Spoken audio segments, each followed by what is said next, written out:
Doctor గారు, మా అబ్బాయికి ఎలా ఉంది? మీ అబ్బాయికి వచ్చిన భయం ఏమీ లేదు. Now he is out of danger.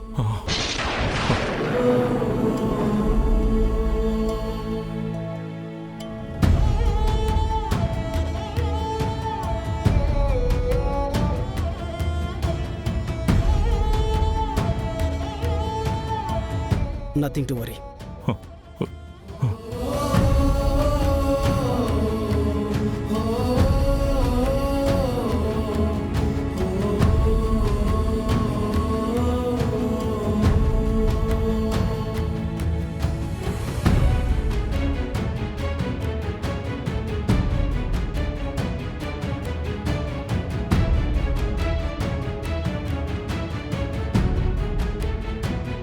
పాప మా అమ్మాయి తన భర్తను కాపాడమని దేవుడి దగ్గరికి వెళ్ళింది.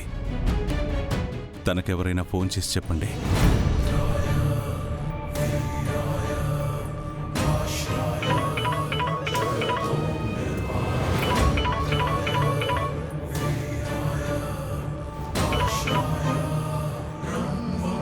అమ్మా విజయ, చిరంజీవికి వచ్చిన భయం లేదమ్మా.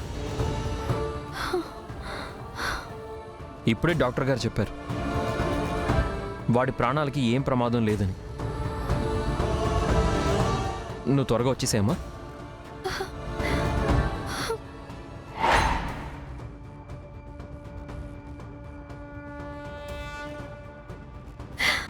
ఏంటే ఇది? మా నాన్న ప్రాణాలు తీసిన వాడి ప్రాణాలు కాపాడడానికి నీ నెత్తురు చిందించాలా? వాడి కోసం ఇంత చెయ్యాలా? నీ మెడలో బలవంతంగా తాళి కట్టాడే, అదైనా గుర్తుందా నీకు? తాళి ఎలా కట్టినా ఆడదాన్ని మెడలో నల్లపూసలు పడకపోతే అశుభమని నమ్మి ప్రాణాలకు తెగించి మరీ వచ్చాడక్క గుడికి. ఆ క్షణం అతను నా మెడలో నాకు ఇష్టం లేకుండా కట్టిన తాళి గుర్తుకు రాలేదక్క. నేను బాధపడకూడదని తన గాయాన్ని దాచుకొని మరీ వచ్చి నా మెడలో నల్లపూసల దండ వేశాడు చూడు. అక్కడ తనలో నాకు మనిషి కనిపించాడు. తన మంచితనం కనిపించింది. అతను చావుతో పోరాడుతుంటే సాటి మనిషిగా చూడలేకపోయాను. గుడికొచ్చిన ఆ పెద్దాయన చెప్పారు, అతని కోసం ఎవరో పూజలు చేయడం కాదమ్మా, ఎవరి మెడలో అయితే తాళి ఉంటుందో, ఎవరైతే ఐదో తనాన్ని కాపాడుకోవాలని కోరుకుంటారో, ఎవరి మెడలో అయితే ఐదో తనానికి గుర్తుగా నల్లపూసల దండ వేలాడుతుందో వాళ్లే చేయాలని చెప్పారు. అందుకే ఓ సాటి మనిషిలా తన ప్రాణాలు కాపాడాలని గుడికొచ్చాను.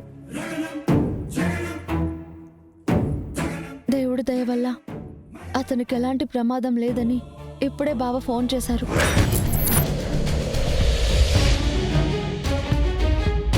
అసలు అతని మీద హత్య ప్రయత్నం చేయాల్సిన అవసరం ఎవరికుందక్కా?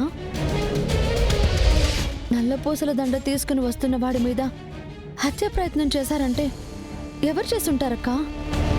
ఎందుకు చేసుంటారు?